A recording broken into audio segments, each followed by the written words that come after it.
ያለው ኃይለ ቃል መነሻ አድርገን እንነጋገራለን። ኃይለ ቃሉ እንዲህ ይላል። ጌታ አለ የሰናፍጭ ቅንጣት የሚያህል እምነት ቢኖራችሁ ይህን ሾላ ተነቅለህ ወደ ባህር ተተከል ብትሉት ይታዘዝላችሁ ነበር የሚል ነው። ስለዚህ ለመያዝም ለማስተዋስም ያመቸን ዘንድ የሰናፍጭ ቅንጣት የሚያህል እምነት ቢኖራችሁ ሁሉ ይታዘዝላችሁ ነበር በሚለው እንወስደዋለን። የሰናፍጭ ቅንጣት የሚያህል እምነት ቢኖራችሁ ሁሉ ይታዘዝላችሁ ነበር በሚል ጥራ አድርገን እንወስደዋለን። በዚህ ኃይለ ቃል አምላካችን እግዚአብሔር እኔን አቁሞ እናንተን አስቀምጦ እንዲያስተምረን እንዲመክረን መልካም ፈቃዱ ይሆነልን። የሚናገር ማን ነው? እግዚአብሔር። የሚያስተምር ማን ነው? እግዚአብሔር። የሚመክር ማን ነው? እግዚአብሔር ነው። እግዚአብሔር ሲናገር፣ እግዚአብሔር ሲያስተምር፣ እግዚአብሔር ሲመክር ነው መስማትም መሰማትን ማድመጥን መደመጥን የሚቻለው እና ምክንያቱም አምላካችን እግዚአብሔር የቃሉን በር ካልከፈተ ምስጢሩን ካልገለጠ በቀር ሰዎች እንዲሁ በተደጋጋሚ መድረክ ላይ ስለቆሙ ብቻ ቃሉን በትክክል ያስተላልፉታል፣ ይናገሩታል፣ ይገልጡታል ማለት አይደለም እና አምላካችን እግዚአብሔር እርሱ እንደሚገባና እንደሚገባን አድርጎ ሁላችንም ያስተምረን።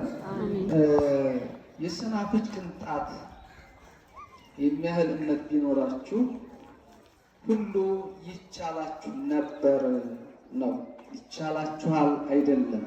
ምክንያቱም ይህ ኃይለ ቃል የተነገረው በጊዜው ለነበሩት ለመጀመሪያዎቹ ተደራሲያን ሁሉም ትተው ሁሉም ስለ እርሱ ትተው እርሱን ይከተሉት ለነበሩት የቃሉን ትምህርት የእጆቹን ተአምራት እያዩ ሁሉም ስለ እርሱ ትተው ይከተሉት ለነበሩት ለደቀ መዛሙርቱ የተነገረ ኃይለ ቃል ነው። ምክንያቱም የመጀመሪያዎቹ ተደራሲያን የቃሉ ታዳሚያን እነማን ነበሩ ከተባለ ደቀ መዛሙርቱ ወይም ሐዋርያት ነበሩ።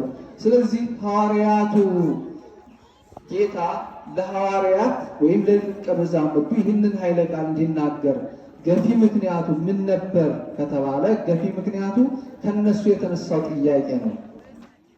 ምናልባት ከነሱ ምን ያለው ጥያቄ ነው? ከነሱ የተነሳው ጥያቄ ነው። ቁጥር 5 ላይ የሉቃስ ወንጌል ምዕራፍ 17 ቁጥር 5 ላይ ሄደን ስንመለከት ሐዋርያትም ጌታን እምነትን ጨምርልን አሉት።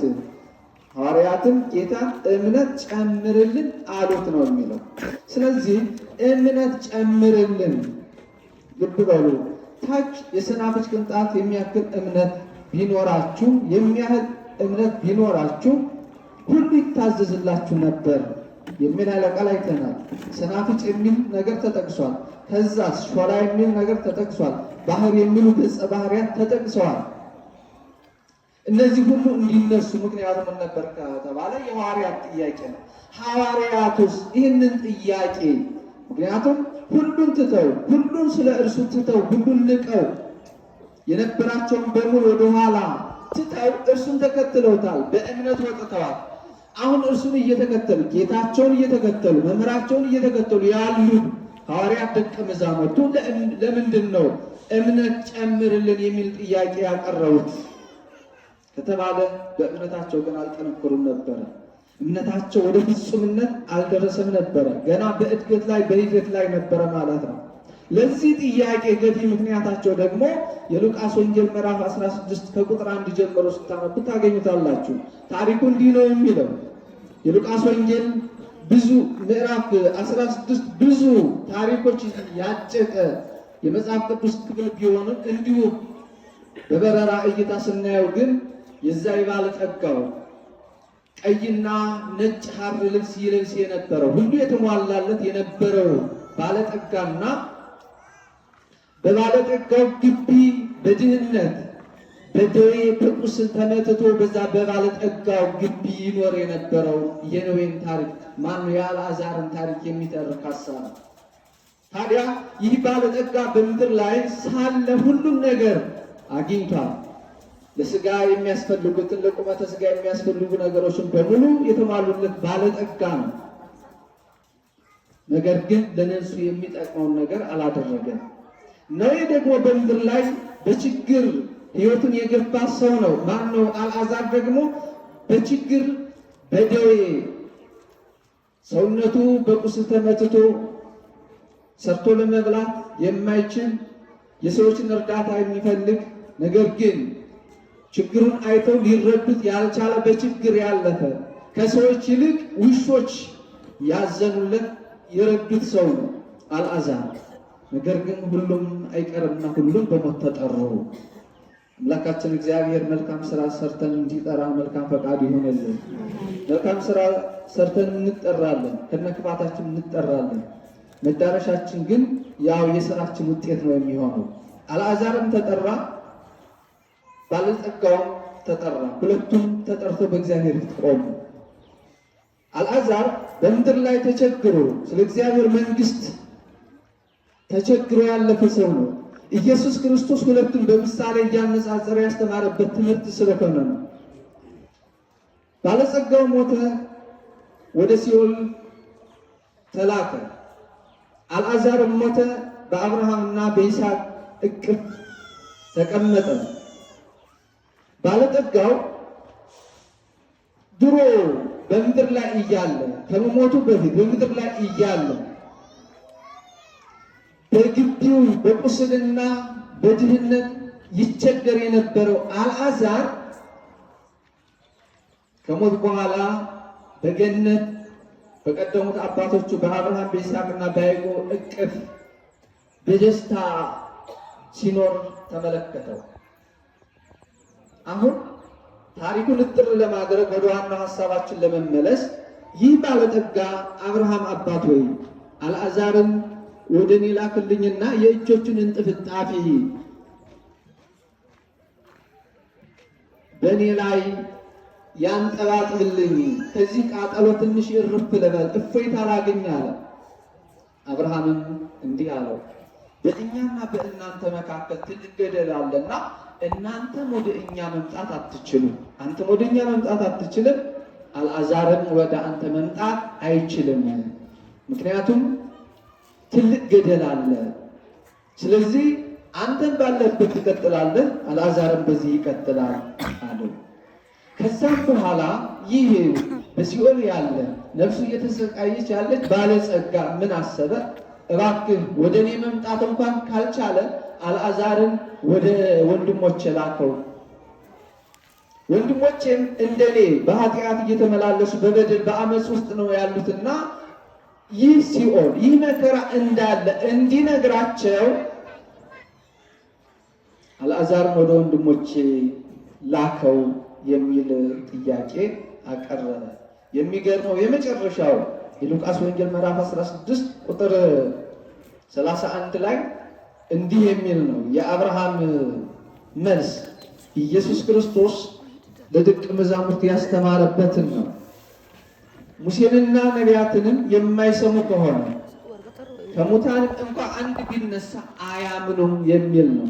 ልብ በሉ፣ ቃሉ እየተነገራቸው ቤተ ክርስቲያን እያስተማረቻቸው የሕይወት ውጣ ውረድ እያስተማራቸው ንስሐ የማይገቡ ከሆነ የማይመለሱ ከሆነ የማይለወጡ ከሆነ ሙሴ የጻፋቸው መጻሕፍት ነቢያት የተናገሯቸው ትንቢቶች ተነግረዋቸው የማይሰሙ የማያደምጡ የማይለወጡ ከሆነ ከሙታን መካከል አንድ ሰው እንኳን ተነስቶ ቢነግራቸው ቢያስተምራቸው ሊያምኑ አይችሉም የሚል ሐሳብ ነው። በዚህ የደነገጡት ደቀ መዛሙርቱ ጌታ ሆይ አሉ፣ እምነትን ጨምርልን። አምላካችን እግዚአብሔር ለሁላችንም እምነት እንዲጨምርልን መልካም ፈቃዱ ይሆንልን። ይህ ነው አውዱ፣ እምነትን ጨምርልን የሚል ነው። አሁን ጌታችን አምላካችን መድኃኒታችን ኢየሱስ ክርስቶስ እንዲህ አላቸው፣ ጌታን የሰናፍጭ ቅንጣት የሚያህል እምነት ቢኖራችሁ ይህን ሾላ ተነቅለህ ወደ ባህር ተተከል ብትሉት ይታዘዝላችሁ ነበር። ልብ በሉ፣ የሰናፍጭ ቅንጣት የሚያህል እምነት ቢኖራችሁ። አሁን የእምነትን ግዝፈቱን ወይም ደግሞ መጠኑን አይደለም፣ የእምነትን ጥራት ነው የሚያሳየው። ትንሽ እምነት ቢኖራችሁ ሁሉ ይታዘዝላችሁ ነበር። ሾላው ተነቀል ብትሉት ይነቀላል። እንደምታውቁት ሾላ ወንዝን ተንተርሶ የሚበቅል ትልቅ ግዙፍ ዛፍ ነው። ስሩን ወደ ታች የሰደደ በጥልቀት ስሩን ወደ ጥልቀት የሚልክ እጅግ በጣም ግዙፍ ዛፍ ነው። ስለዚህ እምነት ቢኖራችሁ ይህንን ግዙፉን ስሮቹ ጥልቀት ያላቸውን ይህንን ሾላ ተነቀል ብትሉት ይነቀላል። እሱ ብቻ አይደለም፣ የተነቀለውን ሾላ ወደ ዛፍ ወደ ባህሩ ወደ ጥልቁ ግባና ተተከል ብትሉት ይተከላል። ባህር ያንሳፍፋል እንጂ አይተከልበትም ማለት። ነገር ግን እምነት ያለው ሰው ይህንን ማድረግ ይችላል ነው ሐሳቡ። ስለዚህ ታዲያ ሁላችን የኛ እምነትስ እንዴት ነው? ያደገ ነው? ሁሉን የሚያስችል እምነት ነው ያለን? ምክንያቱም እምነት በስጋዊ አይናችን የማናየውን የምንመረምርበት መንፈሳዊውን ዓለም የምናይበት አይን ነው እምነት የተስፋችን ማያ ነው። ተስፋችን የምናይበት ከነውበቱ ከነክብሩ የምናይበት መሳሪያችን ነው። እምነት መንፈሳዊ አይናችን ነው። እምነት ጽድቅን የምንቀበልበት የነፍሳችን እጅ ነች። እምነት ታዲያ ጽድቅን የምንቀበልበት እምነት ይኖረን ይሆን? ከነዛ ከተጠቀሱት ከሙታን የተቀበሉ ሰዎች ተነስተው ቢያስተምሯቸው፣ ቢመክሯቸው፣ ቢነግሯቸውም እንኳን ሊያምኑ አይችሉም ከተባሉት በገጸ ባህሪ ከተጠቀሱት ሰዎች የተሻለ እምነት ይኖረን ይሆን? ሁላችን እንፈትሸው። ሰው በአቅሙ የሚሰራቸው ነገሮች የሚያደርጋቸው ነገሮች አሉ። ከአቅሙ ከሰው አቅም ማለትም ከሰው ስልጣን፣ ከሰው እውቀት፣ ከሰው ሀብት በላይ የህይወት ጥያቄን መልስ የምናገኝበት ሁሉን የምንችልበት ነገር ምንድን ነው ከተባለ እምነት ነው። ስለዚህ እምነት ሊኖረን ያስፈልጋል። ጥልቅ መሰረት ያለው እምነትን ስናነሳ በእምነት ከጸኑት ከብዙ ቅዱሳን አባቶቻችን ከብዙ ቅዱሳት አንስት እናቶቻችን መካከል ተለይታ የምናያት ዛሬም በቤተ ክርስቲያናችን ስርዓትና ትውፊት በዓሏን የምናከብርላት ስሟን የምናስባት እናታችን ንጽሕተ ንጹሐን ቅድስተ ቅዱሳን ድንግል ማርያም የእናትነት አብነታችን ነች። የእምነት የትህትና የምስጋና የጽናት ተምሳሌታችን እናታችን ነች። እናታችን ድንግል ማርያም እንደሚታወቀው ይህ ዓለም እንዲድን የእግዚአብሔር ልጅ ኢየሱስ ክርስቶስ ከሰማይ እንደሚወርድ የነገረን ሰማያዊ መልአክ ቅዱስ ገብርኤል ነው። የተነገረው ለእናታችን ለድንግል ማርያም ያም መልአኩ ሰማያዊ መልአክ ቅዱስ ገብርኤል የነገራት ከዚህ በፊት በታሪክ አይታውም ሰምታውም የማታውቀውን ሐሳብ ነው የነገራት። ትጸንሻለሽ፣ ትወልጃለሽ፣ ወንድ ልጅም ምን ትያለሽ ትወልጃለሽ የሚል ሐሳብ ነው። ልብ በሉ፣ በታሪክ ሴት ያለ ወንድ ዘር ስትጸንስ ስትወልድ ወልዳም ስታሳድግ በታሪክ አላየችም፣ አልሰማችም።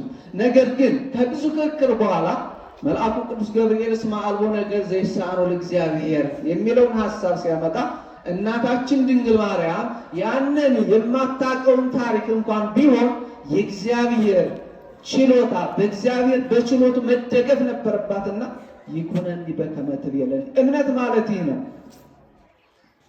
እንደ እናታችን እንደ ድንግል ማርያም ያለ ወንድ ዘር ትጸንሻለሽ ስትባል ለእግዚአብሔር የሚሳነው ነገር የለምና ይኩነን ይሆንልኝ በመቻሉ እንደገፍ በእግዚአብሔር ችሎታ መደገፍ ማለት ነው እምነት ማለት እግዚአብሔር የተናገረው በሙሉ እውነት ስለሆነ ቃሉን በተስፋ አምኖ በእግዚአብሔር የተስፋ ቃል እረፍ ማለት ነው።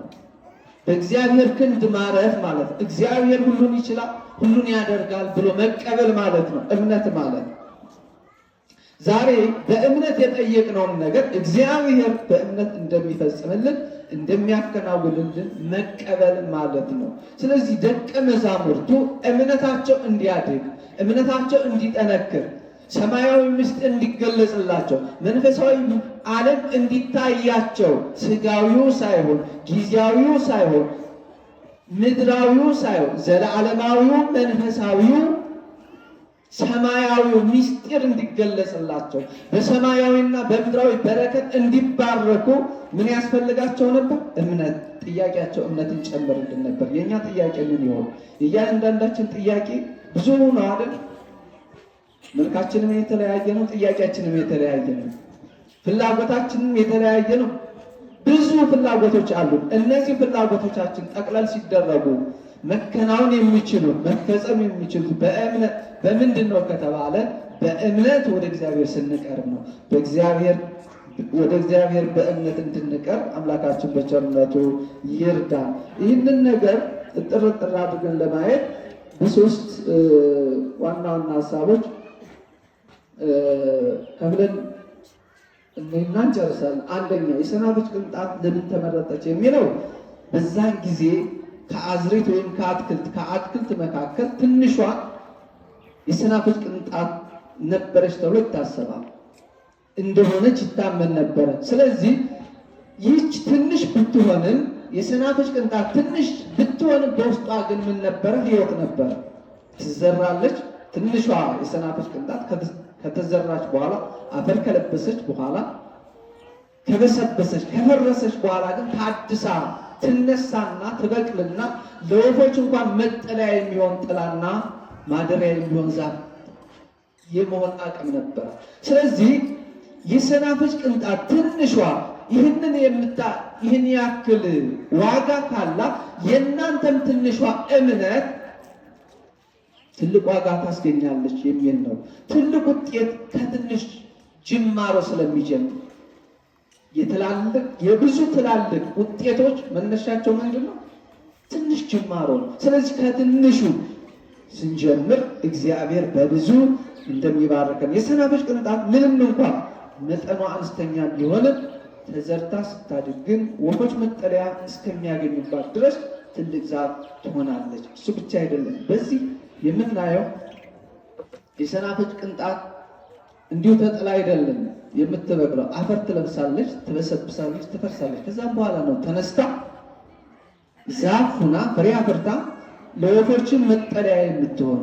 የሰው ልጅም ይፈርሳል፣ ይሞታል፣ አፈር ይለብሳል፣ ይበሰብሳል፣ ይፈርሳል። ፈርሰን በመሬት ልብ ላይ ተቀብረን ፈርሰን በስብሰን ግን አንቀርም፣ እንነሳለን። የትንሣኤው ጌታ አምላካችን በኩራችን ስለሆነ የተነሳው ሊያስነሳን ስለሆነ የሚያስነሳንም የዘላለም ሕይወት እንዲያወርሰን ስለሆነ ስለዚህ በእምነት መበርታት፣ በእምነት መጽናት ማለት ይቻላል። ጅዋጅዌ የበዛባት ፈተና የበዛባት ወጀብ የበዛባት ዓለም ውስጥ ነው የምንኖረው። በዚህ በጅዋጅዌ በበዛበት ዓለም ስንኖር ግን ይህንን ጅዋጅዌውን ዓለም አሳልፎ መናወጥ የሌለበትን ሰላም የሰፈነበትን ደስታ የሚገኝበትን ሕይወት እንደሚያወርሰን በእምነት ወደ እግዚአብሔር መቅረብ ያስፈልጋል። ሁለተኛ ሕያውነት አላት።